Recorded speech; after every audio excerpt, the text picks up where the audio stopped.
এলাকার মানুষ আইসা মুসা নবীরে কয় নবী দোয়া করেন, মিশরে বৃষ্টি নাই।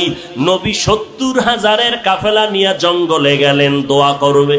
হঠাৎ কয় আল্লাহ এতগুলো মানুষ নিয়ে হাত তুললাম, জমিনে বৃষ্টি দাও। আমার আল্লাহ ডেকে বলে রে মুসা, তুমি যেই লোকগুলো নিয়ে দোয়া করতেছো এই লোকের মধ্যে একটা গুনাহগার আছে, লাগাতার 40 বছর গুনাহ করেছে, জিনা করতেছে। ওই বান্দাটারে যদি উঠাইয়া না দাও আমি তোমাদের দোয়া কবুল করিয়া বৃষ্টি দিব না। মুসা নবী ডাক দিয়া কয়, এই জিনাকার ময়দানে কে আসো? লাগাতার 40 বছর গুনাহ করতেছো রে নাফরমান।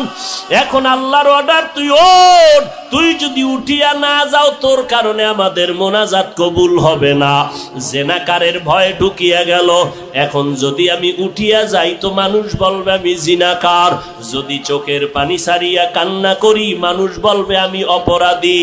এইবার একটা কাপড় মাথার সামনে রাখিয়া চেহারাটারে ঢাকিয়া আস্তে আস্তে আমার মালিকের কলিজা ভরিয়া ডাক দিছে, ও দয়ার মালিক,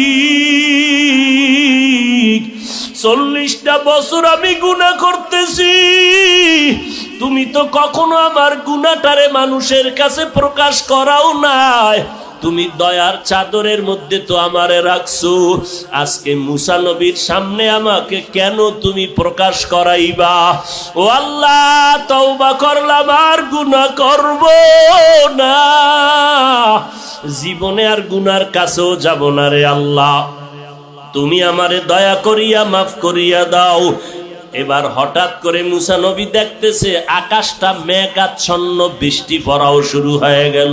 মুসা নবী বলেন, আল্লাহ আপনি যাকে উঠতে বললেন সে তো উঠে নাই, আবার বৃষ্টি দিলেন কেন?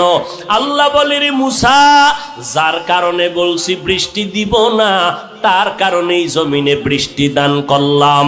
আল্লাহর নবী বলেন, তা কেমন করে? আল্লাহ বলে, মুসা তুমি কি জানো না আমার একটা নাম গফফার, আমার একটা নাম সত্তার, আমার একটা নাম রহমান। ওরে গুনার পাহাড় নিয়েও যদি কোনো বান্দা একটু ডাক দেয় মালিক, ও আল্লাহ তুমি আমারে মাফ করিয়া দাও।